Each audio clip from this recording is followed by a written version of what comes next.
After studying this module, you shall be able to know alternative concepts of tax incidence, learn the equity and efficiency principles of tax incidence and equity versus efficiency debate, evaluate the benefit and ability to pay principles of tax fairness, analyze the concept of deadweight laws. In this module, we shall discuss about the allocative and equity aspects of individual taxes. Besides earlier theories on tax incidence, the concentration theory, the diffusion theory, there are Professor Musgrave's views regarding tax incidence, which are often referred to as alternative concepts of tax incidence. While earlier theories do not take into account the role of public expenditure, Professor Musgrave has duly emphasized the role of both public revenue and public expenditure. According to Professor Musgrave, incidence refers to the change in distribution of income available for private use, which arises as a result of changes in budget policy. A change in budget policy includes a change in taxation only, or a change in public expenditure alone, or a simultaneous change in tax and public expenditure.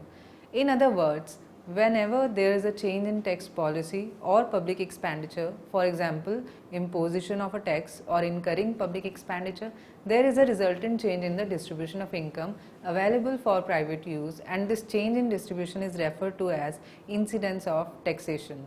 In general, a change in budget policy may result into three effects. First, a change in the transfer of resources from private to public use, a change in output, and third, a change in the distribution of income among various sections of the society. It is mainly the third effect which has been referred to as incidence by Musgrave. Now, three aspects of taxation. An example. Imposition of a tax leads to a series of wide-ranging changes in the economy. For example, a tax is imposed on a seller whose product has many substitutes, and sellers tries to shift the burden of the tax on buyers by raising the price. Since many substitutes are available, buyers may not bear the burden by shifting away from the market of taxed product to the market of other substitutes. The effect of taxation will further trickle down to employment market, as factors will shift from one market to another depending upon the changes in productive activity due to changes in demand for the products of two markets. This is only an indicative example, but the point here is that effect of taxation is wide ranging. Depending upon these effects of taxation on economy, the total change or total economic consequence can be said to have three aspects. First, resource transfer impact. It involves transfer of resources from private to public use as a result of taxation. Incidence of taxation, also known as distributional aspect, includes resulting change in the distribution of income available for private use as a result of a tax. Last is output effect. It indicates a change in the level of output or real income as a result of a change in tax. Now we discuss distributional aspect of taxation. The distributional aspect or incidence of taxation aspect can be of three types, which are as follows. Number one is absolute tax incidence. It examines the effect of a tax on the state of income distribution when there is no change in either other taxes or public expenditure. Absolute incidence analysis does not consider the use of tax revenue and considers only the burden of a change in taxes. Number two, differential tax incidence. It examines the difference in incidence when one tax is replaced with another, holding the government budget constant. In other words, a differential analysis of tax incidence deals with the change in distribution as a result of replacement of one tax with another. And last is budget incidence. It takes into account the combined effects of change in tax and government spending financed by those taxes. The reason for taking government spending into account is that distributional effect of a tax depends on how government spends the money collected as tax revenues, which are usually not assigned for particular expenditures. Therefore, budget incidence analyzes change in distribution which results from a simultaneous change in tax and expenditure policy. Moving on to the discussion of the tax system and its principles. Government cannot function without levying taxes on citizens. The principal purpose of taxation is to finance public expenditure. Taxation constitutes an involuntary saving by taxpayers which is diverted to government for use in resource allocation. This is by Michael Howard. So, taxation is a system used by the government to collect taxes from people and businesses, and tax liability is based on their income, assets or transaction values. The most important purpose of taxation is to raise revenue for the government. Government raises tax money for performing various activities such as financing government spending, that is the most important purpose, demand management during inflationary or recessionary conditions in the economy by increasing or reducing taxes respectively. Then redistributing income through a progressive, regressive or proportional taxation system, and correcting market failures to produce the socially optimum level of output. It is clear that a government uses a tax system to fulfill its obligations and achieve some predetermined objectives. Hence, a need arises to evaluate whether government remains successful in its purpose or not. In other words, it is important to evaluate whether the tax system results in achievement of desired objectives or not for the government. In this context, there are various principles of taxation which are meant to guide a government in designing and implementing a taxation regime in the light of its objectives and obligations. These are adequacy, broad basing, compatibility, convenience, earmarking, efficiency, equity, neutrality, predictability, restricted exemptions, and last is simplicity. Out of these principles, the equity and efficiency principles are very important. These are discussed now in detail. Now we discuss the equity principle first. The actual burden of different forms of taxes does not necessarily depend on whom the tax was levied at the first place. According to the equity principle, tax burden should be distributed equally in the society. In other words, it should be fairly distributed among taxpayers. In order to fulfill this criterion of equity, a person should be asked to contribute either according to the benefits received from the payment of taxes or according to ability to pay. The benefit and ability to pay approaches are two principles of tax fairness that are used to justify the fairness of a tax. The benefit principle assumes a contractual relationship between the state and the taxpayers. The contractual relationship emerges from the fact that certain goods and services are provided by the state to the taxpayers, which in turn help in financing these provisions by paying taxes in proportion to the benefits received by them. In other words, according to the benefit criterion, people pay taxes in the form of price of goods and services provided by government to the society. They should pay according to the benefits received in terms of using these goods and services. These benefits received may be direct or indirect in nature, but both should be counted towards calculating the tax liability of a person. Thus, it argues that the burden of taxation should be borne by the people in proportion to the benefits received from the state. The persons receiving greater benefit should pay more in the way of taxes as compared to those receiving less benefit. In a sense, it follows the market principle. Recipient of the benefit of a good or service is liable to the tax in order to maintain the supply of that good or service. The benefit principle leads to more efficient allocation of resources, as those programs would be given preference for which society is ready to pay more. Hence, funds would be invested in high priority programs. But it also suffers with problem of free riding. This problem exists as any person can reduce his tax liability by underreporting the benefits derived from the state activities. It is further believed that there is an inherent motivation for paying taxes under the benefit principle, as people know whatever they pay will be used for their benefit. But it is in fact a strong assumption. Members of a society derive benefits from state activities according to their demand patterns, which in effect depend upon the existing income and wealth distribution. Therefore, this principle is based on the assumption that the existing distribution of resources in the economy is appropriate, which may not hold in real life situations. Further, estimation of the benefits received from the public goods and services is difficult. Some of the public goods, say defense, justice, etc., are non-excludable, and hence it is difficult to allocate them individually. Sometimes benefits received are not direct but indirect, and hence the difficulty in measurement. For example, roads benefit businesses by bringing them workers and customers.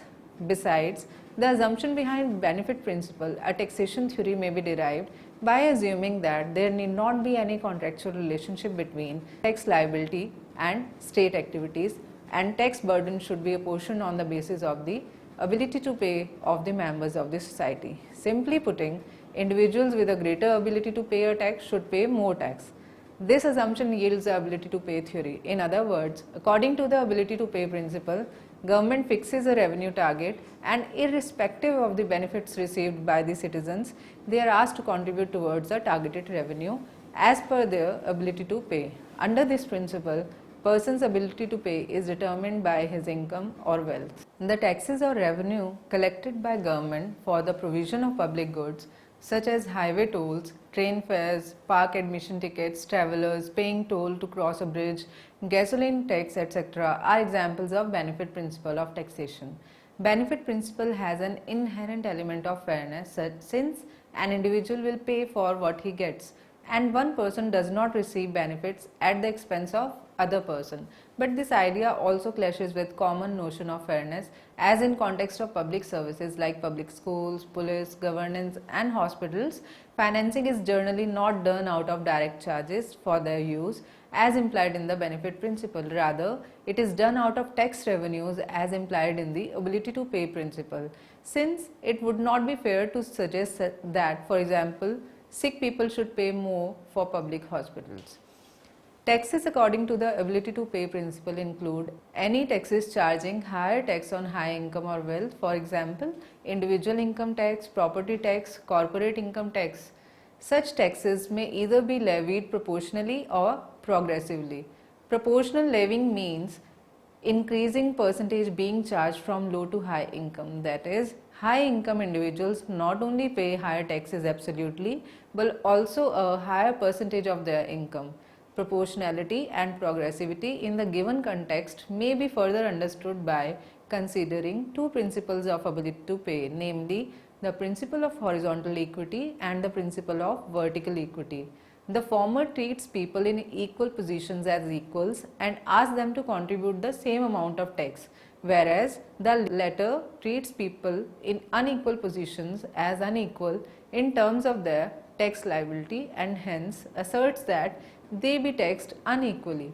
As per vertical equity, people with higher incomes should pay more taxes. For example, income tax, wherein higher income means higher tax rates, whereas horizontal equity asks people with higher necessary expenses to pay less taxes as compared to others with equal income but lower necessary expenses. For example, various benefits and subsidies available to people who have dependents as compared to those with no dependents at a given level of income. Next, we shall understand the efficiency principle. As mentioned earlier, a government imposes taxes and raises tax revenue since it has to carry out various welfare and development programs, finance public goods or redistribute income from rich to poor. The efficiency principle says that revenue collection from it should be sufficient so as to allow the government to carry out such programs. It also asserts that while doing this, the efficiency of the market system should not be disturbed significantly. Effects of taxation on efficiency of the market system can be analyzed in terms of distortion in consumer or producer decisions in order to avoid taxation brought by tax. As a result of a tax imposition, if individuals are not forced to alter their behavior, that is, if incentives of the marketplaces are not distorted, then tax incidence remains on the same individuals on whom tax has been imposed. In such case, no losses in efficiency are created. Alternatively, if tax imposition causes individuals to change their behavior, it will create efficiency costs. Hence, if a tax induces change in consumer or producer decisions, efficiency principle is not achieved. For example, tax on a consumption good not only decreases its demand but also causes a substitution away from that good and towards lesser preferred choices not considered in the absence of the tax. Generally, there is an efficient cost to raising tax revenue. In other words, in order to generate a unit of revenue, welfare of the taxed individuals is reduced by more than one unit. Taxation and economic efficiency. An example, the distortionary effect of tax can be understood with the help of the concept of excess burden or deadweight loss. Deadweight loss of taxation or excess burden of taxation is defined as the loss in welfare in addition to loss in access to resources. In other words, it measures the loss in welfare over and above the revenue generated by the tax. Diagrammatically, welfare can be measured by the sum of the consumer surplus and producer surplus. Further, loss in welfare due to tax imposition can be measured as change in the sum of consumer surplus and producer surplus minus tax revenue generated. In the figure, initial equilibrium quantity is shown by Q1 at price P1. After tax is imposed, supply curve shifts to S2 from S1. At new price P2, which is inclusive of tax of $0.5, equilibrium quantity falls to Q2 from Q1. This fall in equilibrium quantity in the market causes a deadweight loss equal to area ABC. This area is deadweight loss because for quantities Q1 minus Q2, demand curve is higher than supply curve, indicating that if these units were produced, there were buyers willing to pay a higher price than at which sellers were willing to supply these units. It means social marginal benefits corresponding to these units were higher than social marginal costs. Further, the deadweight loss arises in this case because quantities consumed changed as a result of taxation. If there were no change in quantities consumed, the loss would not have arisen. The magnitude of deadweight loss is affected by tax rate. Marginal deadweight loss moves in the direction of tax rate, that is, it rises with tax rate and vice versa. Therefore, low taxation causes smaller inefficiency and high taxation causes larger inefficiencies. Tax inefficiency is also determined by elasticities, as in there is a positive relation between deadweight loss and elasticities. In other words, if elasticities rise, the loss also rises. Therefore, it is held that it is more efficient to tax goods that are relatively inelastic. Efficiency versus equity. It is argued that there exists a trade-off between equity and efficiency in relation to taxes. If the concern is more about equity, taxes are levied and tax revenue is redistributed in a more equitable manner among individuals, but taxes cause market inefficiencies such as higher prices, lower output, lower incomes. In contrast, if efficiency is preferred to equity and resultantly taxes are not imposed, it will surely result in lower prices, higher output, higher incomes. But there would be greater social inequalities as well, since there are no tax revenues to be distributed across society in an equitable manner. Hence, markets function more efficiently without taxes but tend to be more inequitable, whereas equitable distribution of income requires provision of public goods and hence tax revenues to be generated, since tax revenues are used in providing such goods, but markets tend to be relatively inefficient with taxes. Taxation and economic efficiency. Another view. One view is that taxation causes inefficiencies. Alternative view is that tax imposition may cause restoration of market efficiency in some cases, such as externalities. If a producer of a negative externality does not consider the external costs of his production activities, that is, the negative externality, say pollution, then he will tend to overproduce the product, which is an inefficient market outcome. If a tax equivalent to the external cost is imposed on the production of the product causing pollution, the producer will consider this extra cost and will reduce the proportion to the efficient level. In such cases of market failure, taxes are useful in restoring market efficiency. Let us now summarize what we have learned in this module. According to Professor Musgrave, incidence refers to the change in distribution of income available for private use which arises as a result of changes in budget policy. Second, a change in budget policy includes a change in taxation only, or a change in public expenditure alone, or a simultaneous change in tax and public expenditure. Next, earlier theories on tax incidence, for example concentration theory, diffusion theory, do not take into account the role of public expenditure, but Professor Musgrave has duly emphasized the role of both public revenue and public expenditure. Depending upon the effects of taxation on economy, the total change or total economic consequence can be said to have three aspects: resource transfer impact, incidence of taxation or distributional aspect, and output effect. Next, equity and efficiency principles are among various principles of taxation which are meant to guide a government in designing and implementing a taxation regime in the light of its objectives and obligations. According to the equity principle, tax burden should be distributed equally or fairly in the society In order to fulfill this criterion of equity, a person should be asked to contribute either according to the benefits received from the payment of taxes or according to ability to pay. The benefit principle argues that the burden of taxation should be borne by the people in proportion to the benefits received from the state. According to the ability to pay principle, government fixes a revenue target and irrespective of the benefits received by the citizens, they are asked to contribute towards the targeted revenue as per their ability to pay. Under this principle, person's ability to pay is determined by his income or wealth. According to the efficiency principle, revenue collection from tax imposition should be sufficient so as to allow the government to carry out its various welfare and development programs for which it imposes taxes on citizens. Deadweight loss of taxation is defined as the loss in welfare in addition to loss in access to resources. In other words, it measures the loss in welfare over and above the revenue generated by the tax. A trade-off exists between equity and efficiency in relation to taxes, and the last point of summary is tax imposition may cause restoration of market efficiency in some cases such as externalities.